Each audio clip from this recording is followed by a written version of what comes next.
My name is Lily Evans, and today I'll be interviewing Coach Cat about the upcoming game against Knox.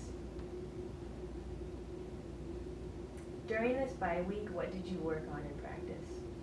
Oh gosh, we worked on so many things. There were some scheme things that we needed to clean up from the previous couple of weeks, both on offense and defense. I think we worked on, the attention to some of the smaller details that kind of gotten glossed over in some of the victories, that we were winning in spite of them instead of because of them. And so trying to get our guys to really focus on those little things, whether it's how quick they get out of a break, where their hands are when they catch the football, defensively, the angle of a step, when they're getting out of their breaks and things like that. It was really getting back to some of those basic things and trying to put them within the scheme since there was no more learning scheme-wise that needed to be done. Against Cornell, you guys were without several starters. How has the health been on the team recently?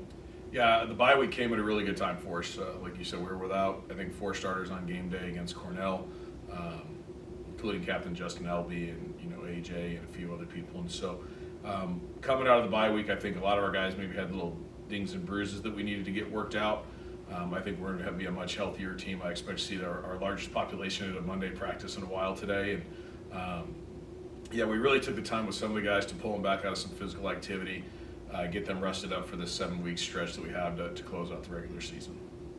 Knox runs the triple option offense. How are you guys going to combat that?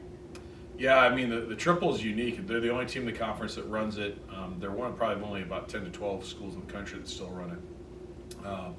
It's a tough offense, and it gives them an identity.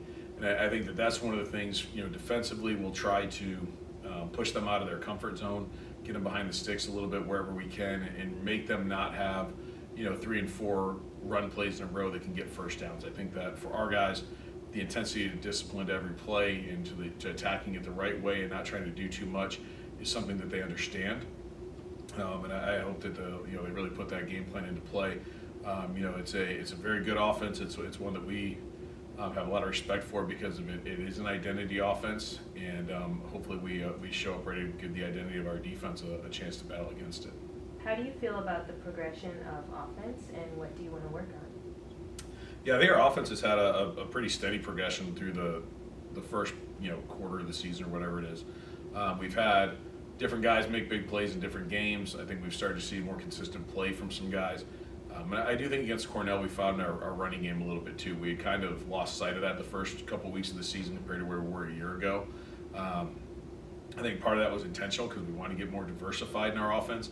But I think that at times we got just very comfortable throwing the ball, and now we needed to bring back the run game. So hopefully, now having both of those parts working in concert as opposed to one or the other, I think will be really, really good for us. And so I thought that was a really good week, and I thought our bye week allowed us to really hone on some things and put some guys in some different spots to show what they were capable of doing and take another look at them, and might add to a few other guys making an appearance in games these next couple of weeks.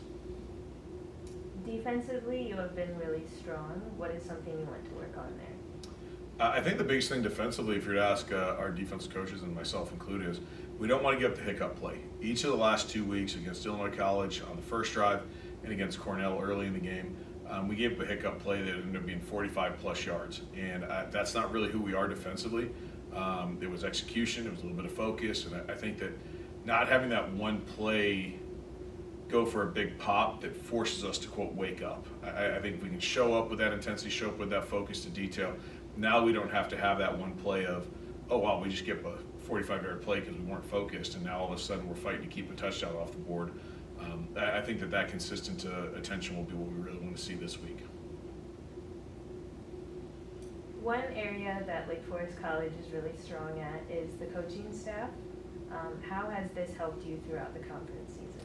Yeah, I think one of the things that's unique about our staff is we've been together for a long time, many of us, and so when we get into some of these conference games, being able to identify trends or character traits of programs beyond the X's and O's that you see on film, like knowing what kind of team they are, what kind of leadership they have, what the personality of their coaches and how that influences their team. I think that's something that we understand. I'm sure people out there understand that about us as well. But I think that when I have those conversations with Coach Butts or some of the other coaches, Coach Dodd in particular, and we start talking about some of the things that maybe are how they're going to react in games to certain things, or if this situation pops up, these are the things we expect to have happen. it's because we've either experienced it or we've seen it on film, against a team 2 years ago in a game, and that's the only time it's ever been on film, but we saw it, and now we're prepared for it when we go against them. I think that's the memory of the coaching staff can jog my memory when I can't remember things, and I think that some of those conversations really help prepare us. All right, that's all I have for today. Thank you, Coach Gadd. Thank you. Have a great day.